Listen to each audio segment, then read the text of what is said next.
Salut les roommates, bienvenue dans la Wargame Room, j'espère que vous allez bien. On se retrouve pour ce nouvel épisode de la Wargame Room Night en compagnie de Cyril pour parler du Codex Necron. Comment vas-tu mon Cyril? Salut mon Félix, ça va très bien, ça va et toi? Bah, écoute, je suis super content d'être là pour présenter ce beau codex, Oui, qui très en beau ce moment est Codex. très fort dans le méta, Oui, et qui a une histoire, et surtout qui a une qui a une histoire. histoire. Ah bah d'ailleurs, en parlant d'histoire et d'historique, on va dire, est-ce que tu peux nous faire un petit historique avant qu'on démarre dans le dur avec les règles? Bah, ce qu'il faut savoir, c'est que les Necrons, dans le format Game Workshop, est arrivé courant V2. Alors à la base, c'était des robots démons qui venaient du chaos. Voilà, c'était la première histoire qui était sortie. Et suite à cela, je pense que grâce au film Terminator, parce que c'est à la base, on voit bien quand même que c'est basé sur le film Terminator, hein, Clairement, faut pas se clairement, le face. clairement. Voilà. Ils ont pris par la suite une place dans les factions jouables et, et importante. La première apparition des Necrons réels, c'est-à-dire de la vraie faction, est arrivée dans le White Dark 97, c'est-à-dire en mai 2002. Putain, on n'est pas jeune, c'était il y a 20 ans déjà. Hein. C'était les premiers Necrons plastiques. Parce qu'ils ont commencé à sortir le monolithe, tout ça. Là, on a pris un sacré coup. Et moi, je m'en rappelle encore, je l'ai eu ce codex entre les mains, le 97, c'était le Necron qu'on avait dans la première boîte de base. Et voilà, c'était la sortie du monolithe, avec vraiment une identité d'armée, Oui, et qui a perduré depuis, qui est devenue vraiment une armée assez incroyable. Et très, très, très portée vraiment sur ce système un peu égyptien, un peu oui, clairement, Terminator, clairement, clairement. Terminator de James Cameron, et ils ont continué à suivre sur celui-là. Moi, je me Voilà pour le rappelle, petit côté historique. je me rappelle de justement, ça me parle parce que tu me parles de ces années-là. Alors, moi, je pense que c'était un peu plus tard parce que là, tu dis 97, moi j'avais 10 ans, donc là, je commençais à peine le hobby et je connaissais Non, c'est en pas. 2002. Non, Ah, 2002, en c'est le numéro 2002. 97. C'est Ah oui, White Dwarf ouais, ok, 97. donc 2002, j'avais 15 ans. Ouais, donc je pense qu'on n'est pas loin. Moi, je me rappelle parce Ouais. qu'à cette époque-là, j'avais déjà fait des Warhammer avant, mais j'avais pas fait beaucoup de parties, j'avais fait beaucoup de peinture, tu sais, quand t'es gamin. Et moi, quand j'étais ado, jeune adulte, j'ai un petit peu repris avec des amis du lycée. Et en fait, on avait un ami qui jouait d'ailleurs Space Wolves et Necron. Et le Necron roulait à l'époque, je me rappelle, sur tout le monde. Le monolithe, c'était n'importe quoi. Les parias, c'était Ah n'importe oui. quoi. Le Nightbringer, c'était n'importe quoi. Et il passait son temps à nous rouler dessus, nous et nos armées pourries de l'époque. Et du Mais coup, il faut savoir une chose ça fait aussi. remonter des souvenirs, c'est rigolo. Et puis il faut savoir une chose, c'est aussi que Dawn of War est sorti quelques années plus tard. Et si vous vous rappelez bien, sur le deuxième ou troisième numéro, je crois que c'était Dark Crusader, où est-ce que justement ils avaient fait carrément une histoire autour des Necrons et qui était vraiment pas mal.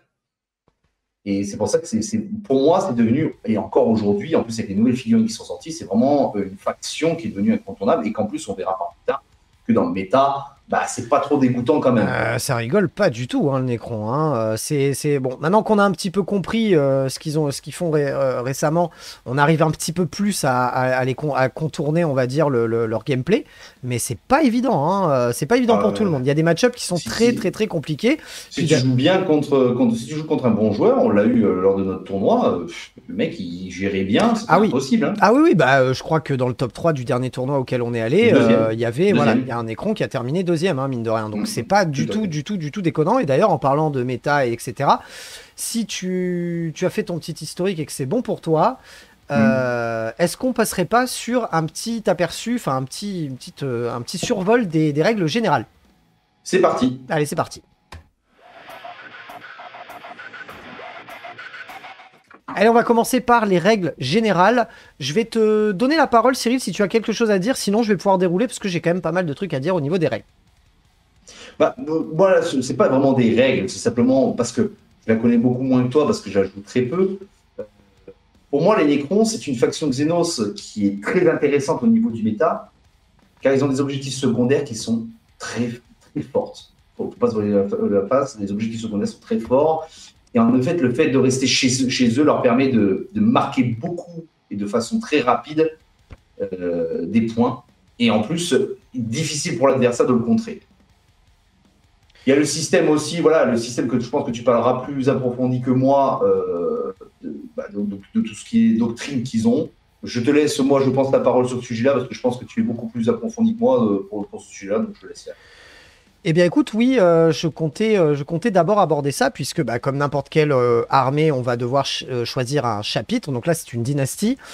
Le Necron, depuis quasiment le début de la sortie du codex, est un des rares codex dans lequel les dynasties custom, donc des dynasties que l'on peut sélectionner nous directement, sont plus intéressantes, malheureusement, que les dynasties connues, nommées, que l'on peut voir dans le codex. Ce qui se passe en fait avec ces dynasties custom, c'est qu'on en a deux qui sont extrêmement fortes. Et je pense que on pourra leur dire au revoir sur la V10 parce que c'est clairement n'importe quoi. Et puis en plus, elles sont tellement intéressantes que du coup, c'est difficile de jouer autre chose. Je vais parler de... En fait, je vais parler en tout de 3 dynasties. 2 dynasties custom qu'on va pouvoir sélectionner ensemble. Et une dynastie nommée que moi j'aime bien, mais qui n'est clairement pas jouée. Mais j'avais quand même envie de vous en parler. Donc je vais d'abord commencer par ce qui est le plus joué. Ça va être les 2 dynasties custom qui nous permettent, la première, de faire bouger l'entièreté de notre armée avant le début de la partie. C'est imbuvable. Voilà. Imbuvable, on ne peut pas dire autre chose. Et tu t'es mis à découvert parce que tu dis si j'ai le T1, je peux envoyer. Bah, finalement, je n'ai pas le T1, bah, je me recache. C'est ça. Ou tu peux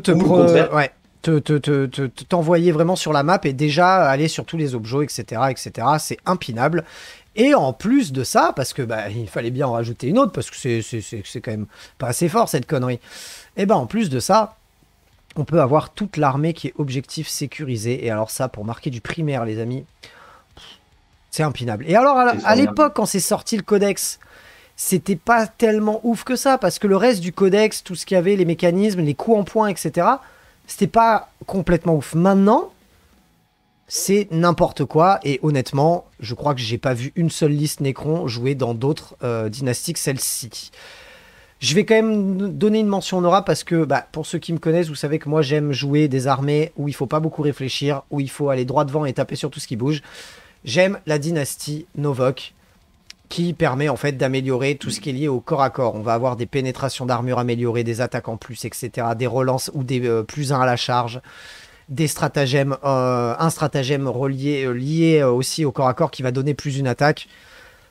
Moi j'adore cette dynastie et j'espère vraiment qu'en V10, la dynastie custom sera peut-être plus là ou du moins différente. Enfin, j'espère en tout cas qu'on pourra amener le Necron vers une armée de corps à corps parce que les gars, quand on va parler un petit peu des entrées, il y a des entrées de Necron qui rigolent absolument pas en termes de corps à corps. Et je vais même aller plus loin. Bon, la première, on sait qu'elle est très très jouée. Faut pas se voiler la face. Bah oui, oui. De toute façon, quand tu as toute une armée qui est objectif sécure, comment tu peux dire autre chose de toute façon, voilà, oui, c'est un jeu où il faut marquer des points, donc. T'as tout dit. Il faut tenir la map, il faut tenir la map et marquer des points. Les 2 dynasties custom que tu peux sélectionner te permettent de t'étendre sur la map et de marquer des points. Moi, la seule chose qui me gêne un petit peu, c'est que je trouve qu'ils ont peut-être pas assez appuyé peut-être sur les armes, enfin sur les tirs du moins. Il y en a une, je crois, mais c'est pas extraordinaire.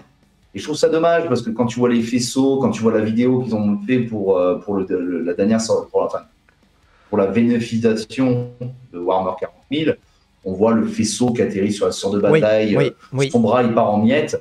Je trouve ça un petit peu dommage. Ils ont peut-être pas appuyé plus sur ça, pas forcément faire un truc full tir, mais peut-être améliorer ça et à côté faire quelque chose. Je trouve ça dommage. Peut-être que ça existe. En termes de tir, le Necron, avant les multiples changements, parce que bah, pour faire un petit historique au niveau des changements, on a eu un énorme changement de coup en point, et surtout, on a des unités qui sont devenues bases alors qu'elles ne l'étaient pas. Et avant ça, c'était compliqué. Et du moment qu'on a eu beaucoup d'unités du codex qui sont devenues bases, eh bien on a pu faire des synergies de ouf. Et en termes de tir, le Necron, quand tu joues la liste Necron tir à base de plein de destroyers, de barges d'annihilation, de barges de véhicules de tir, et les moissonneurs, donc les volants, ça rigole pas du tout. Ça rigole pas du tout. Et du coup, c'est cool parce que le Necron, mine de rien, au fil du temps, est remonté, en termes de tir, il est clairement remonté sur son efficacité. Voilà. Autre règle importante qui a aussi beaucoup changé, qui était vraiment pas terrible au début, c'est les protocoles. Alors les protocoles, c'est assez particulier et c'est très très très difficile à sélectionner. Tu les places quand les protocoles? Comment tu les places? Voilà, les protocoles, ce qui se passe, c'est qu'en fait, on en a une liste. Chacun des protocoles a 2 effets que l'on va pouvoir choisir au moment où on activera notre protocole. Par contre, ce qui est, on va dire, assez compliqué, c'est que ces protocoles-là, on va devoir les choisir avant la partie. On va devoir donc, avant la partie, prévoir à tel tour, je vais mettre tel protocole, ainsi de suite. Donc ça veut dire qu'il va falloir être devin un petit peu. Et à une époque, c'était très très très compliqué à jouer parce que déjà, on n'avait aucun moyen de switcher avec d'autres protocoles. Et surtout, il fallait être à portée d'un personnage noble. C'était une galère. C'était une galère et clairement, les protocoles ne servaient pas à grand-chose. À l'heure actuelle, les protocoles ont énormément évolué puisque on a moyen de garder un protocole quasi toute la partie, ce qui, mine de rien, n'est pas négligent, de le stacker avec un autre, et encore, et en plus de ça, maintenant, le protocole, on y a accès sur toute la map. Et ça change énormément de choses. Il faut quand même être prévoyant, il faut quand même miser sur à tel tour je vais devoir faire tel protocole et tel protocole et tel protocole. On va pas les énumérer les gars, les protocoles c'est un petit peu comme des traits de chapitre etc. Certains vont améliorer votre tanking, certains vont améliorer votre corps à corps, certains vont améliorer votre tir, votre tenue d'objectif, faire des actions et tirer, etc. etc. Et vous allez devoir avant le début de la partie prévoir lesquels vous allez activer à quel tour. Votre adversaire ne les connaîtra pas, il ne les connaîtra qu'au moment où vous les activerez. Mais ça va vous demander vraiment de savoir ce que vous allez faire avec votre armée et de savoir éventuellement ce que vous allez avoir en face. Malheureusement, on ne peut pas toujours le prévoir. Donc c'est encore pas évident à maîtriser. Maintenant, ils ont été grandement améliorés et ce qui fait que ça fait partie des règles principales donc, de l'armée qui sont quand même très intéressantes. D'accord. Suite à ça, pour, on va dire, clôturer un petit peu les règles générales sur le Necron. Les objectifs secondaires, on va y revenir. Je vais y revenir un petit peu plus en détail parce qu'ils sont assez ouf. Ils sont assez ouf. On va avoir... Donc moi, j'ai tendance à prendre systématiquement, quand j'ai joué le Codex Necron ces derniers temps, à prendre trois objectifs secondaires issus du Nephilim parce qu'en fait, leurs 4 objectifs sont bien. Sur les 4, on peut en sélectionner 3. Donc j'ai envie de dire, allons-y gaiement. Le premier, c'est le trésor des éons. Donc si on choisit cet objectif à l'étape de résoudre nos aptitudes de pré-bataille, notre adversaire va devoir choisir 3 pions objectifs sur le champ de bataille. Il ne peut pas évidemment choisir celui qui est dans sa zone de déploiement, à moins d'avoir choisi avant tous les autres objectifs sur la table. Mais cet objectif, en fait, à la fin de notre tour... On va marquer un nombre de points de victoire si on contrôle un ou plusieurs de ces pions objectifs choisis. Si on en contrôle un, on va marquer 2 points. Si on en contrôle 2, on va marquer 3 points. Si on en contrôle 3, on va marquer 5 points. Quand on a une armée qui se déploie, enfin qui bouge avant la bataille, avec des unités en plus qui peuvent être assez rapides, et en plus objectif sécurisé, on le prend cet objectif. L'auto-include, il est extraordinaire parce que dans tous les cas, on sait que le Necron, de toute façon, c'est une backline. Hein. De toute façon, c'est j'avance à fur et à mesure sur la map pour prendre les objets, les tenir, parce qu'il faut les enlever, faut les enlever, les Necrons, quand même, l'air de rien. Ouais, quand tu commences à mettre des gros pavés de guerriers et qui peuvent se réanimer et tout, t'as intérêt à zapper les squads entières, parce que sinon, il y en a beaucoup qui vont revenir. Hein. Ah, c'est plausible, mais en plus, il y a quand même beaucoup... moi, je pars du principe que quand tu dis, bon, bah, en fait, je vais le mettre sur un objet, je vais scorer. Il n'y a rien de plus extraordinaire, sachant qu'en plus, comme tu as dit, avec la règle d'avant, avec le trait d'armée, bonjour, je suis super OP, bonjour, en plus, je fais un pré-move, c'est extraordinaire ce truc-là. Et ça fait très mal à l'adversaire, parce que c'est compliqué pour lui. Hein. Complètement. Un autre objectif qui est donc le code de combat, celui-là, je le trouve excellent, surtout quand on joue le roi silencieux.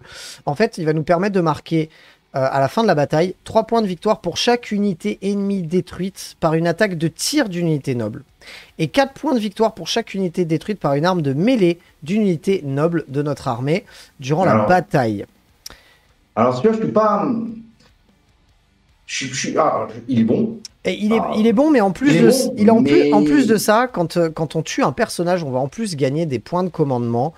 Et quand on joue le roi silencieux qui tire de ouf et qui tape de ouf, et il y a même d'autres personnages nobles qui sont pas déconnants, on se rend compte que cet objectif-là, on peut très très vite le maxer aussi. Hein. Moi, je suis... Alors, l'objectif secondaire est très bon, mais moi, je pense que c'est le moins bon des 4. Pourquoi ? pour deux raisons. Première raison, c'est que si vraiment le mec il veut te le tuer, l'adversaire peut te tuer la figurine noble, ou vraiment, tu vois ce que je veux dire, il y arrivera. Même le roi silencieux, il y arrive.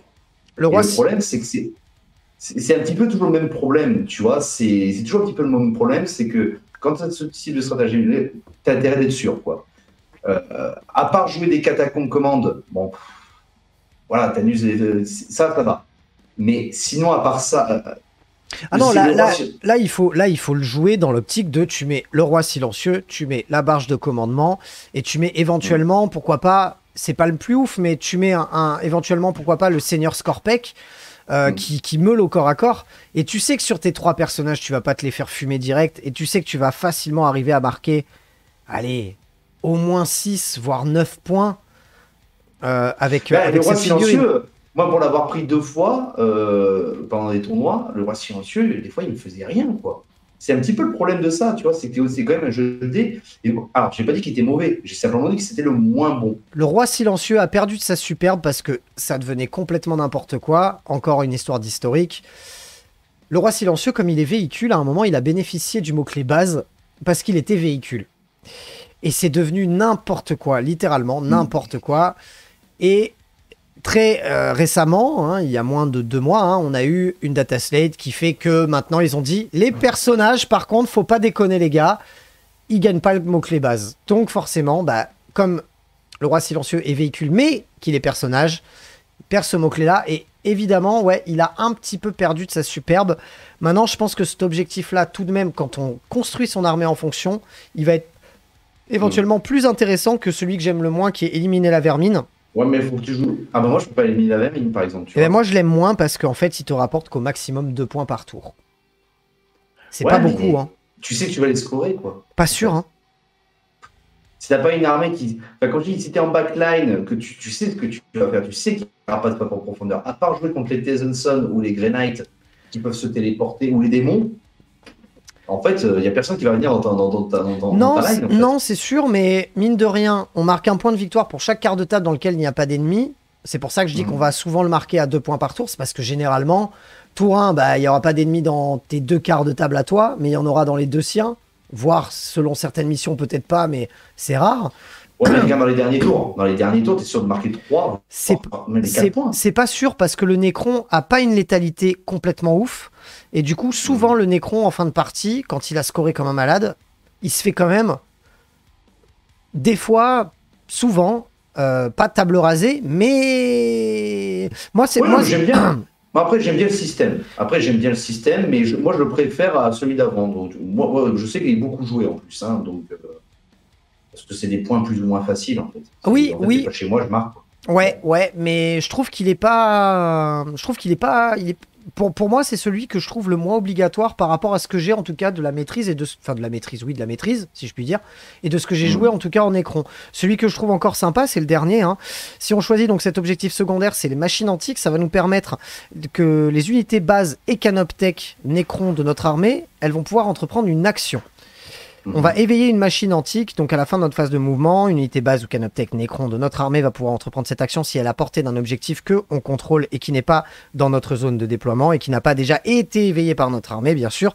Si l'unité qui entreprend cette action a l'objectif sécurisé, donc quasiment toutes les unités de l'armée si vous jouez la bonne dynastie, enfin toutes les unités de l'armée même, cette action donc est accomplie à la fin de notre tour, sinon elle est accomplie au début, enfin à la fin de notre phase de commandement, au début de notre phase de commandement suivante. Dans tous les cas, l'action est accomplie seulement si l'unité qui l'entreprend est toujours à portée du même pion objectif. Si elle est accomplie, le pion objectif est qualifié d'éveillé par l'armée.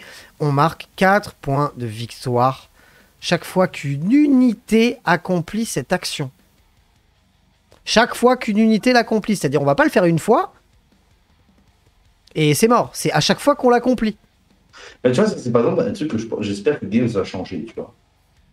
Autant que les bannières, donc ça te rapporte qu'un point par bannière, bon, encore que tu en fasses plusieurs, ça ne me dérange pas.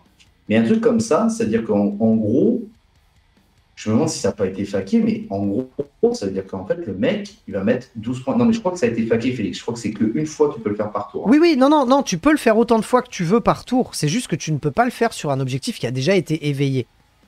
Oui, mais tu peux pas, en fait, en gros, tu peux pas faire 8 points sur le même tour, je crois. Ah si, tu peux. Mais le problème, c'est qu'une fois que tu as éveillé l'objectif, tu ne peux pas l'éveiller à nouveau. Alors peut-être que c'est effectivement une fois par tour. Il faut regarder le wording. Hein. Mais c'est 4 par 4. Donc ça veut dire que tu le fais au tour 1. C'est une fois par tour. C'est ça. Donc tu vas le faire au tour 1 puisque tu as pu t'étendre sur la map. Tu vas le faire au tour 1. Parce qu'au tour 1, tu es déjà sur un objectif hors de ta zone. Au tour 2, tu vas normalement facilement pouvoir le faire. Peut-être qu'au tour 3, tour 4, si ton adversaire te donne un peu du fil à retordre, tu vas pas arriver à le faire. Mais tour 4, tour 5, ou avec certaines unités en frappe en profondeur, si ton adversaire a dû te rusher et qu'il est parti de sa zone, ou etc. Tu sais que sur cet objectif, tu fais, je pense, hein, je veux pas m'avancer, mais je pense que tu fais 12 points minimum par partie. Ah oui, sans problème. Sans problème. C'est facile en plus. En plus, c'est facile. Bonjour, je suis super OP, c'est la fin de mon tour. Tes objectifs sécurisés, tu le réussis à la fin de ton tour. C'est-à-dire que le mec peut même pas se prémunir contre. Il peut même pas essayer de te le zapper pendant ton tour. Sauf si t'as une unité super OP mais qui est plus nombreuse. Mais le problème, c'est que... Oui, mais ça veut dire... Oui, mais comme tu les marques à la fin de ton tour de joueur Nécron, si ton pote il joue après, mais tu l'as déjà marqué, donc c'est mort en fait. Même s'il vient... dessus, je veux dire. Oui, voilà, sauf s'il est déjà dessus. Ouais, non, c'est pas mal. Donc, c'est extraordinaire. Ouais, clairement. Moi, c'est... Pour moi, c'est le plus fort. Pour moi, c'est le plus fort avec le premier. C'est les deux. Pour moi, c'est les deux plus intéressants. Et après, voilà, ça se joue entre les deux autres. Mais moi, c'est les deux plus intéressants. Et enfin, couple à ça du, je sais pas, du Nakmoon Data ou du sur tous les fronts. Ou si t'es pas obligé de prendre les 3 objectifs Nécron et que t'as envie d'en prendre que 2 et de prendre autre chose, je pense que tu trouveras largement ton bonheur là-dedans. Maintenant, ça limite le gameplay du Nécron. Le Nécron, j'ai beaucoup ce retour-là. Et même moi, hein, quand je les joue, c'est pas très rigolo à jouer au final, le Nécron. C'est un peu trop basé, c'est beaucoup trop basé sur le scoring pur et dur. Et du coup, ça perd un peu de sa saveur parce qu'au final, tu te rends compte que tes games, c'est quasiment tout le temps les mêmes. C'est un petit peu le reproche que je ferais à ce scoring facile du Nécron. Mais alors, je vais faire l'avocat du diable dans cette histoire-là parce que oui, c'est vrai que c'est plus ou moins le même, mais l'air de rien, Game Workshop, vers la fin, a commencé à faire quand même des codex assez movibles. Je parle par exemple du démon, du Votan. De l'Astra. De l'Astra. Et je pense que peut-être qu'avec KV10, c'est peut-être une lueur d'espoir parce qu'ils ont peut-être fait une amélioration Nécron. Mais après, à la base, les Nécrons, même quand tu jouais sur les jeux vidéo, tu vois, les Nécrons, c'est des trucs qui avancent doucement. Oui. Qui sont certainement robotisés. Donc je pense que ça a été le seul moyen pour eux que les Nécrons puissent avoir encore une place au niveau compétitif. Je pense que ça a été bien ce pré-move d'avant-bataille. Ça, c'est pas mal parce qu'on peut se dire, en termes de fluff, comme ils sortent du sol, tu peux te dire, bon, bah, ils sortent du sol à tel et tel endroit. C'est crédible. L'objectif sécurisé pour toute l'armée, celui-là, il est dur. Celui-là, il est dur parce que du coup, bah, on le voit dans les listes à l'heure actuelle en Nécron. Hein, ils jouent pas de troupes. Les vraies grosses listes Nécron de tournoi, parce que c'est pas ce qu'on va vous proposer ce soir. Si ils jouent une troupe. Ils en jouent une à tout. Ouais, voilà, ils en jouent une à tout péter. Et en fait, ils misent tous sur l'attaque rapide ou l'élite. Ouais. Ils jouent 3 troupes, mais ils jouent une ou deux data sheets. Ah non, mais de toute façon, en troupe, il y en a que 2. Mais non, mais même dans les listes de tournois à l'heure actuelle, il n'y a pas de troupes. Ils en jouent une.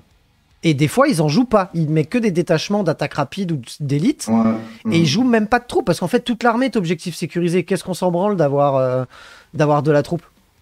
Après, on en parlera. Et le dernier petit truc au niveau des règles, avant de commencer un petit peu à échanger, n'hésitez pas, hein, que ce soit dans les commentaires ou en direct dans le chat, à échanger avec nous à ce niveau-là.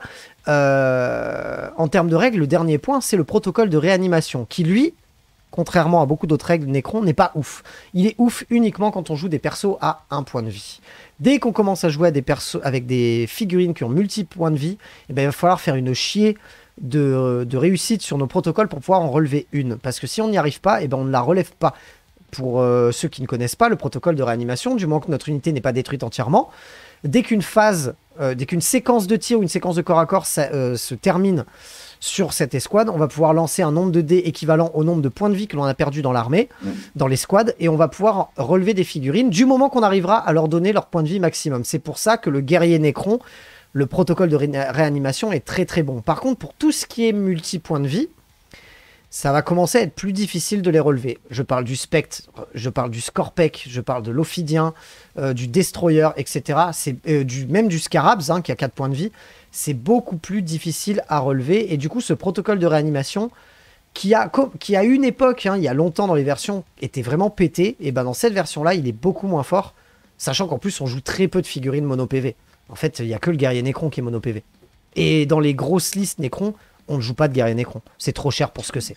Mais moi, je pense que c'est fait exprès, justement. Parce que sinon, ce serait trop fort. Oui, je pense que... Ça va être tout sur plein d'unités. Non, mais je pense que c'est équilibré de l'avoir fait comme ça. Mais comparé au reste du cursus, voilà, de la flopée de règles qui existe en écran à l'heure actuelle, je trouve que le protocole de réanimation, mine de rien, il est un peu derrière comparé à certaines autres règles. Voilà. On enchaîne avec les entrées. Donc les entrées du codex qui nous plaisent.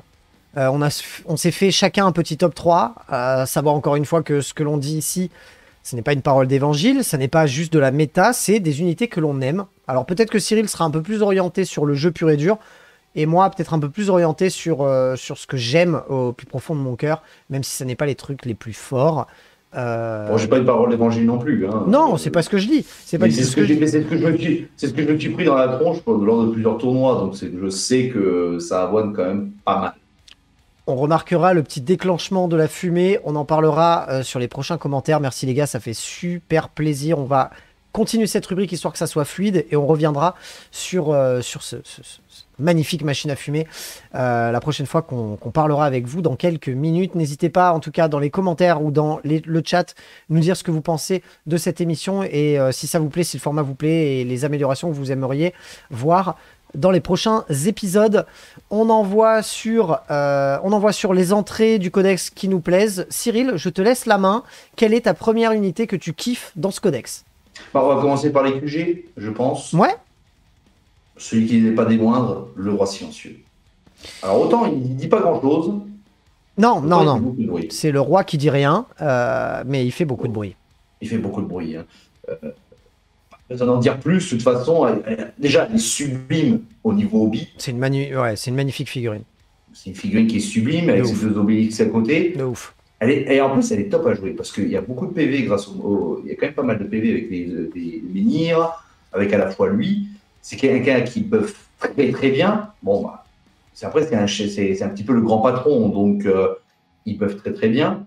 Il a des tirs qui sont à la fois dévastateurs, parce qu'il a des très bons tirs, dégâts 6, donc ça fait très très très mal. Et surtout contre de l'élitiste, voilà. Il ne faut pas se voiler la face. De toute façon, on l'a bien vu avec les objectifs secondaires que tu as donnés lors des règles. Quand tu veux jouer l'objectif secondaire de dire je vais tuer des figurines avec un noble, bah, vas-y quoi. Tu vas pouvoir y arriver avec... Lui, tu penses que tu vas y arriver. Le seul bas blesse, bien entendu, c'est que il est ciblable un peu de partout. Alors aujourd'hui, où est-ce qu'on est dans un méta où est-ce qu'il y a beaucoup de PA. Bon, après, il tank quand même, hein, mais tu te dis, c'est possible de le tuer. Il est possible de le tuer. Tu tombes contre une armée qui est vraiment très fort au tir. Le roi silencieux, il peut morfler quand même. Même au corps à corps, hein, j'ai envie de dire. Mais c'est vrai que, il ne peut pas être parfait partout, mais pour moi, voilà. Moi, ça a été mon premier choix, le roi silencieux. Ça, sans problème.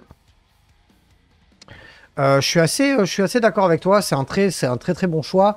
Il a un petit peu perdu sa superbe parce que maintenant il ne peut plus bénéficier des rerolls, etc. Parce que il est plus base, parce qu'il est personnage et que Games Workshop a compris qu'ils avaient fait de la merde. Mais il reste très très bon et je suis complètement d'accord avec toi. Je l'ai pas mis dans mes préférés parce que je pensais clairement que tu allais le mettre. Donc c'est pour ça que je l'ai pas mis. Moi, de mon côté, par contre, j'ai mis la barge de commandement. Parce que... c'est le roi silencieux moins cher, quoi. Ouais, il fait bénéficier de ses rerolls autour de lui. On peut lui mettre une orbe de résurrection qui fait qu'il va pouvoir ressusciter plus facilement des figurines autour de lui. Il a une arme de tir qui est pas déconnante du tout. Avec certains traits de seigneur de guerre, on peut le rendre plus tanky, on peut le rendre plus agressif. Moi, je le trouve très bien. Et en plus, la double utilité de cette figurine qui est sympa, si on se démerde un petit peu bien, on peut l'utiliser aussi en console d'annihilation. Donc ça veut dire que... Enfin, en barge d'annihilation. Donc on va pouvoir, si on n'a pas envie de la jouer en QG... La passer en escouade, enfin en unité de soutien qui tire pas du tout de manière déconnante. Donc voilà, moi c'est mon QG préféré après le roi silencieux, mais parce que je savais que tu allais en parler. Donc je la trouve très sympa. Elle est moins chère que le roi silencieux. Donc quand on est en début d'armée où on n'a pas envie de dépenser 450 points ou 400 points sur une figurine, on va pouvoir se rediriger vers ce choix-là. Et elle n'est pas déconnante du tout. Elle tire bien. Elle bouge bien. Elle bouge très très bien. Elle fait bénéficier de ses buffs autour d'elle. On peut avoir l'orbe de résurrection qui va bien pour relever des figurines. À savoir que le kit nous permet non seulement de faire une barge d'annihilation, mais qu'en plus de ça, le noble qui est sur la barge de commandement, bah, on peut le détacher et le mettre sur un socle en séparé pour en faire un dynaste ou voire même un tétrarque. C'est un kit qui, mine de rien, est assez intéressant. Et je trouve que c'est une belle figurine. Elle commence à dater un petit peu, mais je trouve que c'est une belle figurine. Donc, Ouais, moi aussi. Ouais, ouais. donc Il y a voilà. une belle identité, il Ouais, y a un beau truc. complètement, complètement. Toi, tu as choisi quoi en seconde unité préférée? Bah, ma seconde unité préférée, déjà, moi, je vais parler sur deux troupes. Parce que je trouve que les troupes Necrons sont extraordinaires, même s'il n'y a que deux entrées, elles sont extraordinaires. On va commencer par les guerriers. Bah, c'est une unité qui est de base, tu le mets sur les bonnes règles, c'est super OP. Vu que ça y est sur la photo, bah, il y aura aussi les scarabées, parce que c'est plus ou moins pour la même chose. Mais les guerriers, il y a une petite mention, c'est que je crois que si je dis pas de bêtises, je m'en rappelle plus du nom, tu me diras Félix, je crois que tu peux relancer les tests de résurrection.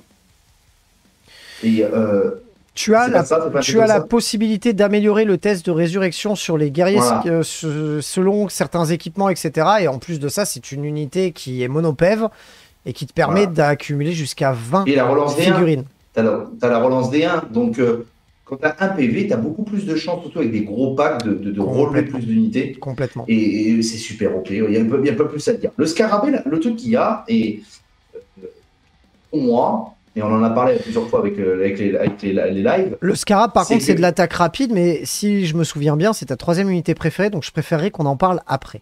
Ah, d'accord, parce que vu que j'ai vu qu'elle est sur la photo, je parlais en même temps. Alors, Ça vas-y, c'est sera quoi la ta même, deuxième la même unité? photo. Non, par contre, pour revenir sur le guerrier Necron, ce qui est sympa, Hmm. c'est que déjà, il a deux modes d'armement. Il Ouais, a un tout à fait. armement qui est à courte portée, un qui est à plus longue portée, et les deux sont assez intéressants. Et Hmm. surtout, derrière, il y a des stratagèmes qui sont très rigolos à jouer, que je joue très régulièrement quand je joue Necron. On va avoir une accumulation de stratagèmes qui nous permettent de faire des trucs pas rigolos du tout. Dans le sens où, en plus d'avoir des rerolls si on a le bon personnage, etc. sur les touches, si on fait des 6 à la touche et qu'on dépense le bon, stratagème, on va faire de la touche supplémentaire. En plus de ça, si on dépense un autre stratagème, les 6 à la touche vont nous permettre de blesser automatiquement. Hmm. Quand tu cumules les deux, et que tu as 20 guerriers Nécrons qui tirent sur un truc, C'est quoi? c'est deux, C'est du tir rapide? C'est du. c'est du tir rapide. C'est du tir rapide, donc en plus, si t'es à bonne portée, tu auras deux tirs. Bon, le guerrier Nécron a pas une portée énorme, hein. Je crois que c'est 24 pas le Ouais, mais fusil. bon. Ouais, mais bon, vu que c'est une armée qui attend l'ennemi, de toute façon, donc. Oui, et enfin franchement, l'accumulation de ces deux stratagèmes, enfin moi j'ai déjà tombé des véhicules avec 20 guerriers Nécrons avec les stratagèmes, quoi. Hmm. C'est pas déconnant du tout. C'est pour ça que moi je les trouve intéressants. Par contre, je les trouve un petit peu chers. C'est pour ça que ça fait pas partie de mes unités préférées. Et je pense que s'il n'y avait pas l'objectif sécurisé sur l'entièreté de l'armée en utilisant la bonne dynastie, peut-être que je les kifferais. Mais là pour le moment, du coup, c'est moins mon kiff. Moi, par contre, de mon côté, ce que j'ai énormément kiffé, surtout avec les dernières mises à jour, c'est les guerriers Scorpec. Alors moi, je les aime depuis le début, hein. Je les aime depuis le début, mais ils étaient pas bons. Ils étaient même pas très bons du tout. Mais là, ils sont passés base. Ils peuvent bénéficier d'un stratagème qui permet de les blesser moins facilement. Ils peuvent être boostés par des personnages qui leur permettent d'accumuler quand même pas mal de buffs sur les squads. Il y a une arme ultra forte pour 3 figurines. Donc ça veut dire que si on les joue par 6, on va pouvoir multiplier cette arme par 2. Il se déplace extrêmement vite. Moi j'adore cette unité. Bah, moi, par contre, tu vois, moi aussi, j'aime bien l'unité. Déjà, je la trouve jolie. Ouais, de ouf. Mais par contre, tu vois, c'est vraiment pas une de mes préférées, tu vois. Parce que quand tu joues du corps à corps, enfin, c'est compliqué, quoi. Tu vois, enfin, je sais pas. Moi, j'aime bien, j'adore sur du cool, j'adore sur du super cool, c'est bien. Mais là, t'arrives en tournoi, c'est beaucoup de PV. Alors ça, c'est beaucoup de PV, mais bon, pour les refaire hip-hop, c'est pas évident. Par contre, je crois qu'avec un personnage, il peut en repop une, c'est ça, si je dis pas de bêtises. Hein. Oui, avec le technomancien, il me semble, je veux pas dire de bêtises, mais par contre, je te jure que dans certaines listes tournois, ils y sont. Hein. Ouais, non, mais ils y sont, et voire 2x6. Hein. Ouais, mais toi, c'est ton côté bourrin corps à corps, ton côté Blood Angel, moi, c'est mon côté Iron Warrior, je tire. Donc c'est vrai que, bon, ou Thousand magie. Donc après, bon, l'avantage des Necrons, ils n'ont pas de magie, enfin, pas de la vraie magie, entre parenthèses. Donc, bon, ouais, c'est pas mal. Moi, j'aime bien. En plus, j'adore les filles. Par contre, les filles, je les adore. Ouais, les filles sont beaucoup trop belles, quoi. Elles sont beaucoup trop belles. Toi, c'est quoi ta troisième unité préférée? Alors, le paradoxalement, c'est ma troisième unité préférée, mais en soi, c'est même la première. J'adore, c'est les scarabées. Oui. Alors, tout le monde va me dire, mais pourquoi les scarabées? C'est pas très beau. Ouais, mais j'adore les scarabées parce que bah, c'est avec les guerriers, voilà, c'est le vieux. Pourtant, je suis pas vieux, hein, mais voilà, moi, la première fois que je les ai vus, sur ce White Dwarf en 2002, le numéro 97, que j'ai vu le nuage vert avec les petits scarabées dans leurs pieds avec les Nécrons, bah, moi, j'adore cette armée. Puis en plus, c'est super rapide à monter, super facile à peindre. Donc, moi, tu me connais, mon niveau peinture, c'est pas le tien. Ça me fait bien rire. Mais en plus, c'est très fort, quoi. Ils sont extraordinaires parce que c'est super OP. C'est super OP si tu joues la bonne dynastie, hein, parce que c'est de l'attaque rapide. Oui, mais 97% du temps, tu joues en tournoi, tu vas jouer ça, de toute façon, hein, pour pas se voiler la face au bout d'un moment. Hein. Tu joues 9 socles, donc c'est-à-dire que ça fait 9 fois 4 points de vie, ça fait 9, 18, 20, ça fait 27 points de vie. Alors, il y en a un tout à l'heure sur le chat qui avait dit, voilà, en gros... Non, attends, ils ont 4 points de vie. Ça fait 36 points de vie, hein, si tu en joues 9. Hein. Ah oui, 4 points de vie, putain, je crois qu'il y en avait 3. Il y en a 4 points de vie, c'est encore pire. C'est impinable. C'est-à-dire que même si un mec comme Angron, qui a 18 points de vie de base, qui multiplie par 3, ça fait 37 attaques. Bon, il va tuer, hein, mais il est même pas sûr de tous les tuer, quoi. Ouais, mais il va avoir tué des socs de scarabs, quoi. Tu vois? C'est ça le truc, en fait. Il va tuer des socs de scarabs qui coûtent que dalle. C'est pas comme ça qu'on le voit, tu vois ce que je veux dire? Ah non, je suis d'accord. Ah non, je suis d'accord. Moi, que j'adore, voilà. Non, franchement, honnêtement, rien à dire là-dessus parce que oui, le seul, on va dire, bémol, je vais dire, c'est que, en fait, il n'y a que 3 socles par boîte de 10 guerriers. Donc c'est pour ça que je vais conseiller aux gens de trouver des alternatives pour faire des socles de scarabs plus facilement. Parce que s'ils ont envie de se faire plaisir, de se faire kiffer avec plein de socles de scarabs, il va falloir qu'ils achètent un paquet de boîtes pour avoir le nombre qu'il faut, quoi. Mais voilà, moi je trouve ça... C'est impinable, surtout en tournoi, pour engluer l'adversaire, pour prendre la map, pour avoir une empreinte sur la map. Rien que pour empêcher un volant de se poser. Quand t'as 9 socles, c'est des socles de 40, je crois, ou de... Ouais, de 40. De 40. Quand t'as 9 socles de 40, et si t'as 3 unités, donc t'as 9 et 9, 18, tu vas avoir 27 socles de 40... Putain, mais vas-y, courage, mon pote. Tu voles et tu passes par-dessus. Même sans ça, je vais même aller plus loin que ça dans ce que tu dis. Les contre-faits. Bonjour, j'ai joué du soldat d'assaut, j'ai joué du vétéran Vanguard. Mais c'est extraordinaire. C'est beaucoup de socles. C'est sûr que ça coûte quand même des points. Mais moi, par exemple, c'est une unité que j'ai vue parce que je me suis pris dans la tronche le week-end dernier. C'est horrible, parce qu'en plus, ils te font des barrages. Bonjour, je vole pas, bah, je peux pas passer, parce que sinon, je suis obligé de charger eux. Et une fois que tu es englué dedans, si tu as pas l'unité qui est faite pour vraiment tuer autant de points de vie, ou à la rigueur pour le terminer après... Ah oui, tu vas en chier toute ta life, quoi. Et à la limite, ils vont être intéressants en petites unités si tu les joues en contre-fep. Maintenant, comme les slots d'attaque rapide, on pourra le voir que y a beaucoup de slots d'attaque rapide intéressants. Si on joue du scarab, si on les joue par 3, on va être dégoûté parce que on va bouffer un slot d'attaque rapide pour que 3 socs de scarab. Donc moi, c'est pour ça que j'ai tendance à me dire, quitte à jouer des scarabs, on va les jouer par 9. Quoi qu'il arrive. Mais, bon, par contre, après, c'est sûr que tu offres pas de prisonniers. Bon, 4 PV par socle, c'est sûr que là, tu en joues 9. Ça score, ça va vite. C'est pas grave. Vous, parce que le nécro, il score tellement. Mais oui, le mec, ok, il est content. Il va faire ses points de pas de prisonnier. Mais derrière, il aura passé toute sa game à tuer ses 3 putains d'unités de 9 socles de scarabs, tu vois. Donc, ouais, si le mec à côté, il a rien scoré d'autre, bah ok, vas-y, donne-lui le pas de prisonnier, pas de problème, quoi. Bien Pas sûr. de problème pour Bien ça. sûr. C'est quoi ta dernière unité? Moi, pour ma toi dernière unité préférée, et c'est vraiment ma préférée de tout le codex, pourtant c'est pas la meilleure, hein, c'est les Ophidiens. Alors, vas-y. Moi, les Ophidiens, je les kiffe parce que bah, ça ressemble aux anciens spectres, qui avaient cet aspect de Nécron sur une espèce de colonne vertébrale en mode un peu araignée, mais pas trop. Moi, je les adore parce qu'en plus, c'est de l'attaque rapide qui peut se jouer par 3 et qui, du coup, peut nous permettre de faire des petites intrusions chez l'adversaire en frappe en profondeur en mode gros bâtard. Moi, j'aime beaucoup cette unité. Alors, c'est une unité qui, malheureusement, est très, très, très faiblarde dans le sens où dès qu'elle est ciblée, elle va mourir. Par contre, mine de rien, dans la bonne dynastie, si on la joue en Ça tape, hein. Novok, ouais, ça frappe. Ça frappe, mine de rien. Moins que Ah, le... ah, C'est moins résilient que le Destroyer Scorpec. Hmm. Euh, Autant moi, au niveau design, bon, je suis moins.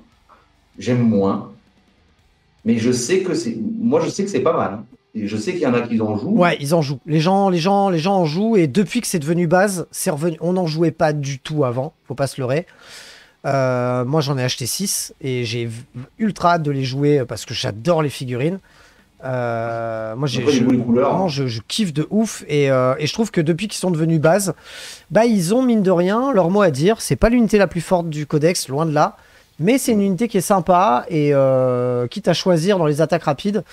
Moi, je déteste les mécanoptères qui, pour moi, sont forts, hein, mais sont moches. Enfin, Ah, moi, j'aime bien, moi, je préfère jouer ça que des mécanoptères, par exemple. Et je sais que le choix est complètement pas assez méta, mais moi, je préfère jouer ça Après, que des c'est un choix mécanoptères. perso. Après, Oui, c'est un voilà, choix clairement, perso. c'est une question de goût, là, pour le coup, pur et dur. N'hésitez Ok. pas d'ailleurs à nous dire dans les commentaires votre top 3 de vos unités préférées du codex. Vous avez maintenant le nôtre, vous connaissez maintenant le nôtre. N'hésitez pas dans les commentaires à nous donner votre top 3 et surtout, pourquoi c'est votre top 3. J'hésiterai pas à répondre pareil hein, en commentaire pour alimenter la conversation avec vous. On enchaîne avec notre troisième rubrique, donc le stuff, les traits de seigneur de guerre, les reliques, les stratagèmes. Il y a quelques petites choses assez sympas. Alors en termes de traits de seigneur de guerre, on n'a pas des trucs extrêmement ouf. On peut augmenter notre portée d'aura. On peut rajouter un insensible à la douleur à nos figurines, rendre des figurines plus tanky. En Novok, on peut rendre des figurines un peu plus énervées au corps à corps, etc. Là où on a un truc extrêmement intéressant en termes de stuff, c'est au niveau des reliques, c'est le voile des ténèbres. Le voile des ténèbres permet de faire un mouvement de téléportation avec donc notre seigneur de guerre doté de cette relique et 2 unités, il me semble, autour de lui. Je vais tout de même vérifier l'info parce que ça fait un petit moment que je ne l'ai pas joué. Mais on a une relique, mine de rien, ce voile des ténèbres qui est... 1+1. 1+1, ouais. Ok. On a une relique qui est quand même très intéressante. Enfin, moi c'est la relique que je joue quasiment systématiquement. Quand on la couple en plus à un éventuel chronomancien qui lui aussi a la capacité de rendre une unité avec une invulnérable et en plus de ça lui faire relancer ses charges, ça commence à pas être déconnant dans un certain build, dans une certaine construction d'armée. Je trouve que c'est une relique qui est pas du tout déconnante. J'ai tout de même un petit kiff sur une relique qui est nulle, mais moi qui me fait beaucoup rigoler, qui est la flèche d'infinité qui nous permet en fait de remplacer l'arbalète à tachyon. C'est ça, hein, je crois que c'est l'arbalète à tachyon d'un tétrarque. On va la remplacer par cette arme. C'est une arme qui tire à 120 pas de portée, donc en gros vous pouvez tirer dans la pièce d'à côté. Vous l'utilisez qu'une fois par game, mais vous êtes à un tir en assaut de force 16, PA-5, dégâts 6. C'est pas D6, c'est pas D3, c'est pas 2D3, c'est dégâts 6. Et moi je trouve ça très rigolo. Voilà. Bah, c'est rigolo, mais bon, si tu loupes ta touche, t'es pas content. Ah ben, bien souvent, hein, je vous le dis les gars, parce que je l'ai souvent joué, vous allez la jouer, vous allez la tirer, et vous allez faire un 1, et même si vous faites une reroll, vous allez faire un 1, et vous allez être dégoûté, mais je trouve que c'est quand même rigolo. Voilà, moi je trouve que c'est quand même rigolo. Ah non, c'est rigolo, ouais. Plus dans une optique, on rigole. Plus que... Par contre, quand ça passe, ça fait mal. Ah, quand ça 6 passe, PV. ouais. Je sais plus ce que j'avais one shot. Je crois qu'une fois j'ai one shot un personnage Space Wolves en one shot avec ça. Et j'étais content. Franchement, j'étais content. Ça avait été un bon investissement. Carrément. Bon, après, évidemment, le voile des ténèbres est bien meilleur et beaucoup plus auto-include que ce truc-là. Hormis ça, en termes de stuff, donc d'équipement, enfin de choses en plus, on a une petite amélioration que l'on peut faire sur un technomancien qui est très très bonne, qui est la décharge. Je vais pas avoir le nom en français parce que là, sous les yeux, j'ai que le codex en anglais, puisqu'évidemment, mon codex n'est pas chez moi, parce que je suis con. On va avoir la possibilité donc d'améliorer nos chronomanciens, technomanciens, etc. On va avoir la possibilité de payer un certain nombre de points pour faire des petites améliorations sur certaines de nos unités Necron, et je trouve que la plus intéressante, c'est la voilà, ça s'appelle la surcharge Canoptech, quelque chose comme ça. Elle nous permet en fait d'améliorer donc notre technomancien et de faire en sorte que je vous dise pas de bêtises. Des charges transdimensionnelles, le nom en français. Ouais, c'est ça. C'est ça. Ça nous permet en fait, avec un technomancien, à notre phase de commandement, de sélectionner une unité Canoptech à moins de 9 du porteur de cette amélioration. Et jusqu'au début de notre prochaine phase de commandement, on va ajouter ajouter 1 aux attaques de l'unité. Quand on commence à avoir, je sais pas, des spectres Canoptech par 6, rajouter 6 attaques, c'est pas déconnant. Si on a le bon boost derrière pour leur faire relancer leur touche, ça va pas être déconnant non plus. En plus de ça, si c'est un monstre, genre une araignée Canoptech, ce genre de choses, ben on va pouvoir ajouter des 3 attaques au lieu de 1. Et moi, je trouve que cette amélioration est très très bien. Donc je voulais revenir dessus. Et les dernières choses que je voulais aborder dans le stuff, c'est les stratagèmes. Alors les stratagèmes, il n'y en a pas énormément à jouer, je trouve, en Necron, mais c'est bien parce que du coup, ça nous permet de dépenser nos points de commandement dans d'autres choses.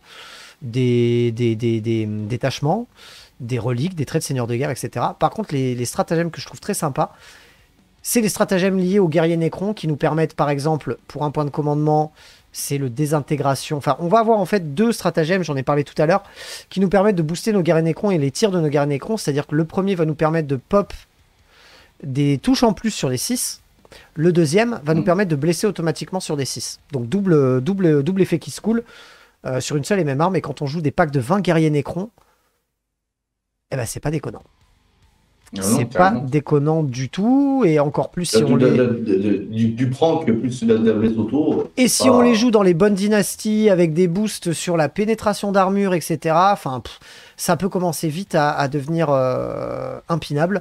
Et le dernier stratagème que je trouve très sympa, que je joue systématiquement, quasiment à chaque tour, c'est de mettre un -1 pour toucher. Et c'est pour ça en fait que les guerriers Scorpec sont très très bons. C'est qu'on a la possibilité de mettre un -1 pour toucher sur les guerriers Scorpec. Alors, c'est au tir ou c'est au corps à corps? C'est, il me semble, alors je veux pas dire de bêtises, je vais reprendre le stratagème parce que je pense que ça concerne pas que les guerriers Scorpec, justement. Je pense qu'il y a aussi d'autres... Non, c'est peut-être que les guerriers Scorpec, je veux pas dire de bêtises. Ah, vous voyez, j'ai pas assez potassé le truc. J'ai pas assez potassé le truc. Donc là, en plus, j'ai la version du codex anglaise, alors que moi, j'ai la version française, mais elle est pas chez moi. Aïe, aïe, aïe. Je l'ai pas qui revient direct. C'est un -1 pour blesser. Je suis en train de regarder en même temps. C'est un -1, oui, pas pour toucher, c'est un -1 pour blesser. Exact. Ouais, c'est un -1 pour blesser. Mais sur le de corps à corps et tir. Voilà, corps à corps et tir, mais je voulais voir si c'était que pour les Scorpec ou si c'était aussi pour tout ce qui était genre Destroyer. Mais je crois que c'est que pour les Scorpec. Hein. Je crois que c'est que pour les Scorpec. C'est que les Scorpec, ouais. Et il y a un stratagème que j'aime bien aussi. Qui est autour des Ophidiens, parce que j'aime beaucoup cette unité. Elle nous permet de la faire se barrer et la faire revenir à la phase de mouvement suivante. Et ça, mine de rien, en termes de stratégie et de prise de map, c'est pas déconnant, surtout quand on les joue par 3 et qui sont faciles à caser dans des endroits un peu ciblés du champ de bataille. Moi, j'aime bien, voilà. C'était. De toute façon, de la mobilité, c'est ce qu'on a besoin, de toute façon, à Warhammer 40 000. Dans cette version 9, ouais. Si t'as de la mobilité du tanking, si t'as de la mobilité du tanking, t'es le roi du monde. Bon, sauf si t'es Death Guard parce que tes objectifs secondaires sont pourris. Bon, comme Mais beaucoup d'armées aussi, mais c'est vrai que là, la prise de position est quand même importante. Rien que pour les cartes de table. j'espère pas vexer sur cette vidéo Bob the Sponge pour ce que j'ai dit sur la Death Guard. Je m'excuse. Voilà. On adore la Death Guard. On adore la Death Moi, Guard. en tout cas, je l'aime bien. Enfin non, moi je C'est le déteste. chaos. Non, moi je déteste. Non, mais moi j'aime bien, c'est le chaos. Moi. Ouais, mais toi c'est vrai que t'es un caouteux. Ouais. Écoutez, n'hésitez pas à nous dire pareil, dans les commentaires ce que vous avez préféré en termes de stratagème, de reliques, de traits de seigneur de guerre, tout ce qui porte sur le stuff, on va dire l'équipement et les améliorations des unités, des personnages, etc. Et on va passer directement à la suite. On enchaîne avec la dernière rubrique. Moi, celle qui me plaît le plus parce que c'est rigolo, parce qu'on peut bâcher et trash-talker les unités les plus pourries du codex. Moi, perso, j'en ai sélectionné 2 parce que je me suis dit, si jamais Cyril n'a pas sélectionné, ou voilà, au moins j'en ai 2 à dire. Est-ce que Cyril, tu as fait une petite sélection ou est-ce que tu as un noob en puissance dans ce codex Necron? Est-ce que tu as une unité que tu détestes, que tu trouves nulle à chier, que tu ne sauves pas dans cette version? Alors, je vais prendre ça avec des pincettes parce qu'en fait, c'est selon la dynastie que tu choisis, selon le style de jeu que tu as. J'aime pas dire un noob. J'aime dire le gars qui est un petit peu dans l'ombre pour le moment. Alors, il y en a un qui est très compliqué. Et je pense que tu l'avais choisi et que tu vas devoir choisir le deuxième, c'est le monolithe. Le monolithe, super lourd. Tu peux pas le déplacer dans les tables WTC. Il y a trop de contraintes pour ce que ça rapporte. Et c'est compliqué. Pour moi, c'est très compliqué le monolithe. Alors que j'adore la figurine. En plus, il y a un côté, et je suis un côté énervé, et que j'adore la figurine parce que je trouve que c'est vraiment l'empreinte du Necron. Et bah, c'est un peu le bordel, quoi. En fait. Pour ça, je trouve ça dommage. Je suis assez d'accord avec toi, mais pourtant j'en ai trouvé 2. Pas qui sont pires, mais qui sont vraiment, vraiment en galère. Et pourtant, je les ai. Mais qui sont vraiment trop en galère. Alors le monolithe, je comprends, mais en fait, pour moi, comme le monolithe, il faudrait juste qu'il change de slot. Et s'il devient soutien, pour moi, il est cool. Même s'il est difficile à déployer, etc., il sera quand même cool. C'est pour ça que je ne l'ai pas mis. Moi, par contre, à l'heure actuelle, j'en ai 2.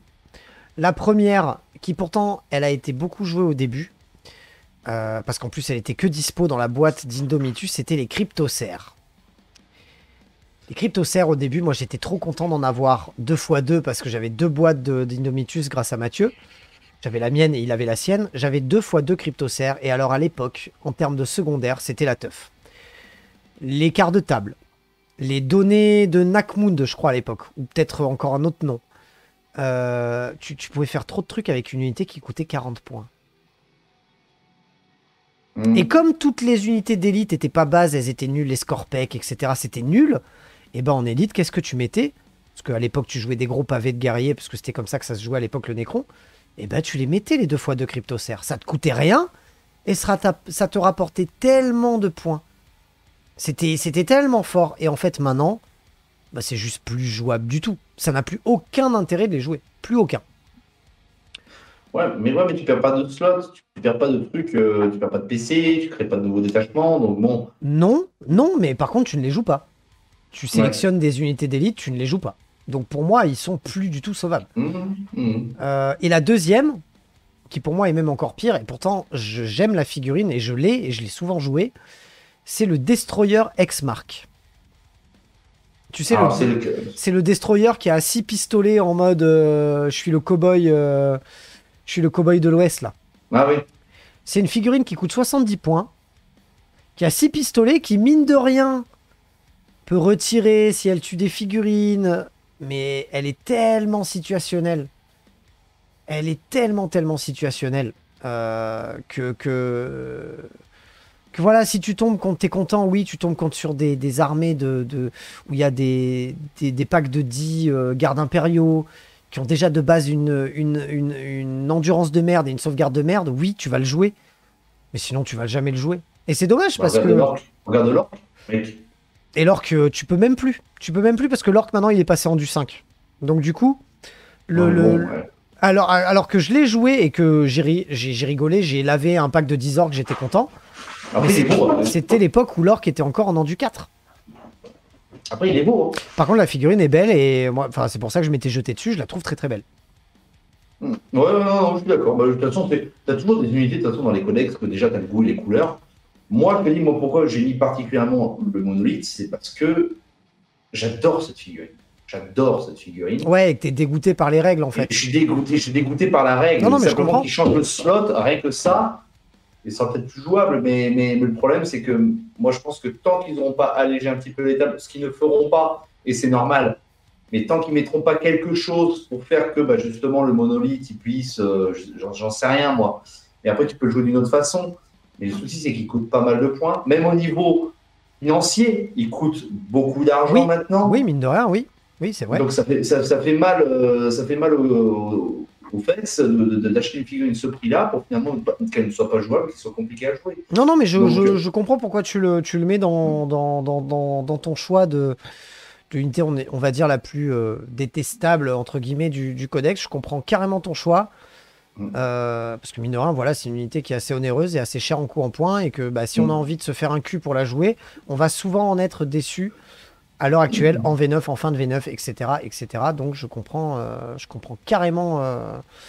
Et les cryptocères, ils peuvent plus faire d'action? Les cryptocères peuvent faire des actions, oui.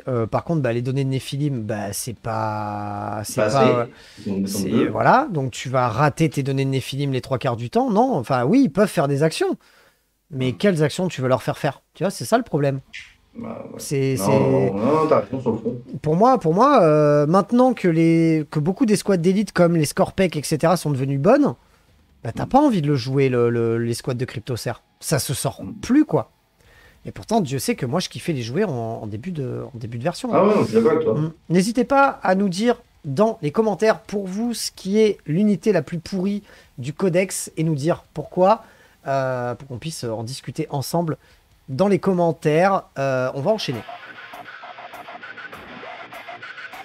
Merci à vous d'avoir suivi cette dernière émission, ce 3e épisode d'analyse. Donc là, on est sur le codex Necron. C'était très très cool. Dans le prochain épisode, vous allez pouvoir découvrir quelques listes pour apprendre à jouer le codex, ou du moins pouvoir vous familiariser avec à moindre coût. J'espère en tout cas que ça vous plaira. J'espère que cette vidéo vous a plu. Si c'est le cas, comme d'habitude, on met le petit pouce bleu. On suit la chaîne, on active les notifications. On fait le petit soutien, que ce soit via Tipeee, via Tipeee Stream, via MyHobbyPlace. On a l'habitude. Merci à vous en tout cas d'avoir suivi cette émission. On se retrouve très bientôt pour plein d'autres vidéos. À plus tard, à bientôt dans la Wargame Room.